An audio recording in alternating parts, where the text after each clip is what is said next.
Welcome back दोस्तों, क्या हाल है आप सबका। मैं उम्मीद करता हूं कि यार आप सब खैरियत से होंगे। तो गाइस अभी फरवरी चल रहा है और कल की 2898 एडी की रिलीज डेट है मई के अंदर 9th ऑफ मई। और 9th ऑफ मई आने में अभी भी कम से कम 3 महीने रहते हैं और 3 महीने से पहले भाई अभी कल की को लेकर डेली जो अपडेट्स आ रही हैं वो और किसी फिल्म की कम है। आप सबको अच्छी तरीके से पता ही है, लास्ट हमने ये चीज एक्सपीरियंस भी की और बहुत बार इसे खुद देखा भी। मैंने भी आपको बताया, आपने मुझे बताया कि भाई साहब क्या होता है गाइस, बहुत सी ऐसी फिल्म्स होती हैं जिनकी रिलीज डेट बिल्कुल पास आ जाती है और उनका भी अता पता ही नहीं होता, ना तो उनकी कोई अपडेट होती है ना कुछ एटसेट्रा। लेकिन वो मूवीज भाई साहब जिनकी रिलीज डेट पता नहीं किधर पड़ी होती है, यानी कि काफी आगे, लेकिन उनकी अपडेट्स साथ साथ चलती रहती हैं, अपडेट्स चलती रहती हैं, पब्लिक उन पर बात करती रहती है, मेकर्स याद दिलाते रहते हैं, हम याद दिलाते रहते हैं। तो क्या होता है एट द एंड, जब उस फिल्म की रिलीज डेट भाई साहब बिल्कुल 10-15 दिन रहती होती है तो उसकी एक ऑलरेडी तगड़ी प्रमोशन हुई होती है। सेम यही सीन इस टाइम हो रहा है कल्कि के साथ, कल्कि 2898 एडी के साथ। आप सबको पता भी है कि इस साल की भाई साहब ये दो ही बहुत बड़ी फिल्म्स हैं, कल्कि और पुष्पा पार्ट 2। पुष्पा पार्ट 2 अभी थोड़ी सी आगे है, उसको रिलीज होने में 6 महीने हैं, तो उसकी अपडेट्स अभी कम ही आती हैं लेकिन आती रहती है। बट 3 महीने रहते हैं कल्कि को और इसकी भाई साहब रोजाना ही, इवन के आप लोग वैसे भी मुझे कहते हैं कि भाई आप इतनी वीडियोस बनाते हो, अब तो मैंने कम कर दिए हैं बहुत ही ज्यादा, लेकिन उसके बाद भी अगर पर्सनली मैं आपको बताऊं तो मैं अगर कल्कि पर रोजाना भी वीडियो बनाऊं तो भाई वो रोजाना वाली मेरी वीडियो यूनिक होगी, क्योंकि रोजाना ही इस फिल्म को लेकर कुछ ना कुछ निकल कर आ रहा है। सेम अभी की इस वीडियो में 2 बहुत बड़ी अपडेट्स हैं, न्यू अपडेट्स और कमाल की, मजा आने वाला है। मैं इस वीडियो के अंदर आपको कल्कि की भी न्यूज दूंगा और उसके साथ द राजा साहब यानी कि मारुति के साथ जो फिल्म है उसको लेकर भी एक अपडेट है। छोटी सी अपडेट थी तो मुझे लगा कि भाई साहब इसी वीडियो में कवर कर देनी चाहिए, तो मैं इसी वीडियो में आपको बताऊंगा। तो गाइस सबसे पहले मैं आपको बताता चलूं, जो अपडेट है ये खुद नाग अश्विन ने बोला है। नाग अश्विन ने, ये अपडेट नहीं है, नाग अश्विन ने प्रभास के बारे में कुछ बोला है, मैं आपको सबसे पहले वो बता दूं। लिखते हैं, I am creating something very special for Prabhas sir, I am redoing the whole intro as Prabhas is a phenomena. यानी कि भाई साहब नाग अश्विन बोल रहे हैं, इससे आगे लिखते हैं, it has to be big and mess. यानी कि जो कल्कि के अंदर डार्लिंग प्रभास का इंट्रो एंट्री सीन हम जिसे बोलते हैं वो ऐसा होगा कि आज से पहले आपने नहीं देखा होगा। और पर्सनली गाइस देखो, मैं भी इस टाइम यही मानता हूं कि आज का ये जो टाइम चल रहा है फिल्म के अंदर भाई साहब, क्लाइमैक्स, इंटरवल, वो चीजें तो अच्छी होनी ही होनी चाहिए ना, उसके साथ इंट्रो भी बाप लेवल होने चाहिए। हम कंपेयर कर चुके हैं और आपको पता भी, अगर आप YouTube देखते हैं तो YouTube पर आपको अब अक्सर मिलता है top 5 intervals, top 5 climax, top 5 intro scene, top 5 entry scene, ये सारी चीजें मिलती हैं। अब आकर ऑडियंस ना इनको सीरियस लेती है कि भाई किसी एक्टर की एंट्री कितनी तगड़ी हुई है। जैसे रोलेक्स एंट्री सीन, अब देखो उसको रोलेक्स सीन भी तो बोला जा सकता है लेकिन सारे उसको रोलेक्स एंट्री सीन बोलते हैं, विक्रम के अंदर सारे उसकी बात करते हैं। इसी तरह और भी बहुत कुछ है, तो ये एंट्री सीन बहुत इंपॉर्टेंट रोल प्ले करता है एक फिल्म के अंदर। तो अगर तो भाई नाग अश्विन सचमुच कोई कमाल का एंट्री सीन बना रहे हैं तो मैं इसके लिए सचमुच बहुत भाई साहब एक्साइटेड हूं। इसके बाद भाई साहब जो न्यूज थी, ये एक ऑफिशियल न्यूज आई है। ये न्यूज है, project K has a major music recording in progress and a concert is in the plans, amazing film come out very well.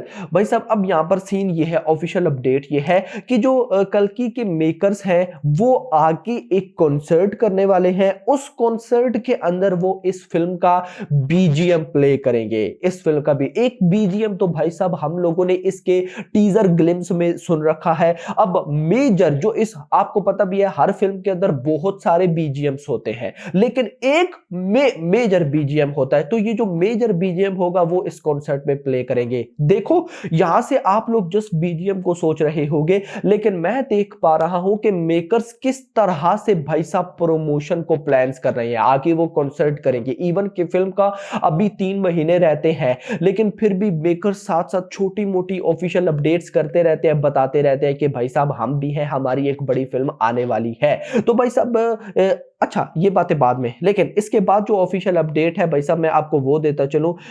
Official update भाई साहब ये है, ये ऑफिशियल तो नहीं है फिलहाल, आप इसको भाई साहब एज अ र्यूमर भी मान सकते हो, लेकिन एट द एंड यही होने वाला है भाई साहब। हिंदी बेल्ट के अंदर, नॉर्थ इंडिया के अंदर कल्कि को ए फिल्म्स ही डिस्ट्रीब्यूट करेगा।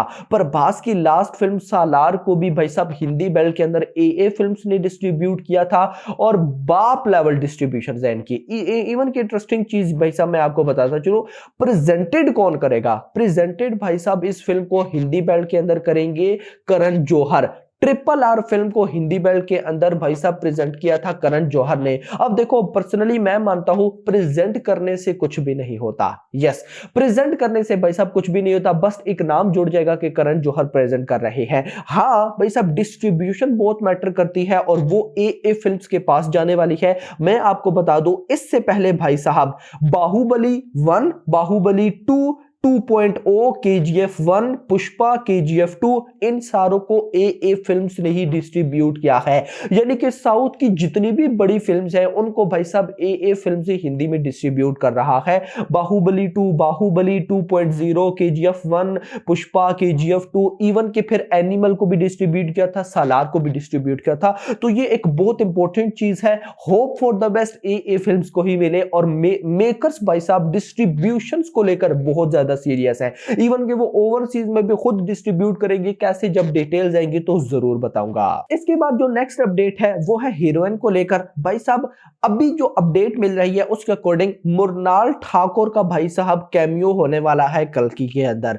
जस्ट एक कैमियो होगा, इनका कैमियो किस टाइम आता है मुझे नहीं पता, लेकिन इनका जस्ट कैमियो होने वाला है। हाईली चांसेस है। देखो गाइस ये जितनी भी आपको पता है आजकल न्यूज निकल कर आ रही होती है, ये भी एक्टर कल्कि में है, ये भी एक्टर कल्कि में है, ये हो गया वो हो गया। देखो ये सारी चीजें पॉसिबल है। पॉसिबल इस वजह से है कि कल्कि फिल्म जो है गाइस ये रिलीजियन टाइप पर बेस है, रिलीजन पर बेस है। ऊपर से इसका टॉपिक टाइम ट्रेवल है। पहले टाइम से पहले कौन से एक्टर, टाइम ट्रेवल के बाद कौन से एक्टर, यानी कि ये आप समझो कि पूरा का पूरा एवेंजर बैठा है इस पे। बहुत से भाई साहब एक्टर्स को लेना पड़ता है, और भाई साहब नाग अश्विन इस टाइप के छोटे मोटे एक्टर्स को नहीं लेना चाहते, वो सारे फेमस सेलिब्रिटीज को पकड़ रहे हैं। यानी कि अगर कैमियोज भी है तो कैमियोज वो किसी छोटे मोटे एक्टर से करवा सकते हैं, एक्ट्रेसेस से करवा सकते हैं नहीं, मेजर जो फेमस है जिनका नाम है भाई साहब नाग अश्विन उसी को पकड़ रहे हैं। अब देखो ऐसा बंदा तभी करता है जब उसको अपनी कहानी पे बिलीव हो, और भाई साहब जिस तरह से नाग अश्विन का ये जो विजन है, और वो जा रहे हैं ना 700 करोड़ का बजट लेकर सब कुछ, अगर गाइस ये टच कर गया ना भाई साहब ये फिल्म जो बॉक्स ऑफिस पे तबाही लाने वाली है ना आप लोग सोच भी नहीं सकते। और आपको पता होना चाहिए भाई साहब जितनी फिल्म का बजट ज्यादा होगा उतनी फिल्म की टिकट प्राइस हाई होगी। यस, और ऊपर से अगर इसको आईमैक्स में रिलीज कर दिया गया, और मेकर्स को चाहिए यार इसको 3D में भी रिलीज करें। खैर 3D की कोई भी अपडेट नहीं है फिलहाल। नाउ भाई साहब मैं ये तो सारी अपडेट्स हो गई कल्कि की। अब मैं आपको द राजा साहब की भी अपडेट दे दो। द राजा साहब की ये ऑलमोस्ट ऑफिशियल अपडेट है, और इस अपडेट में सीन ये है कि भाई साहब द राजा साहब फिल्म के अंदर 4 गाने होने वाले हैं, जिसमें से 3 जो गाने होंगे वो मतलब के जो होते हैं हीरोइन के साथ रोमांटिक हो जाएगा ये वो एक्सेट्रा। 3 गाने इस टाइप के हैं, एक गाना स्पेशल सॉन्ग है। यस, मास सॉन्ग आप किसको बोल सकते हो, इसको वो क्या बोलते हैं, जो भी बोलते हैं, ये एक स्पेशल सॉन्ग होने वाला है, ये मास सॉन्ग होगा। इस फिल्म को म्यूजिक दे रहे हैं थमन साहब, आप सब जानते भी हैं, और ऑलरेडी 2 जो गाने हैं उन्होंने कंपोज भी कर दिए हैं, और फिल्म की जो प्लानिंग हो रही है रिलीज डेट की वो ऑलरेडी मैं आपको बता चुका हूं 10th ऑफ जनवरी। तो गाइस ये कुछ अपडेट थी 10th ऑफ जनवरी 2025। तो ये कुछ गाइस अपडेट थी कल्कि को लेकर। अब आप लोग मुझे बताएं आप इस फिल्म के लिए कितना ज्यादा एक्साइटेड है। अगर पर्सनली मैं बताऊं मैं तो एक्साइटेड हूं, और मजे की बात अगर ये फिल्म चलती है ना तो पब्लिक के पास पैसा ही पैसा है फिलहाल बहाने के लिए, और कोई नई चीज नहीं है। तो कल्कि ही न्यू चीज होगी। तो अगर ये चल जाती है तो भाई साहब पब्लिक रेडी बैठी है पैसा बहाने के लिए। यस, खैर दोस्तों फिलहाल के लिए इतना ही। होप्स आपको वीडियो पसंद है तो पसंद वीडियो को लाइक करो, चैनल को सब्सक्राइब करो, और अगली आने वाली वीडियो तक अपना ख्याल रखिएगा। Thanks for watching.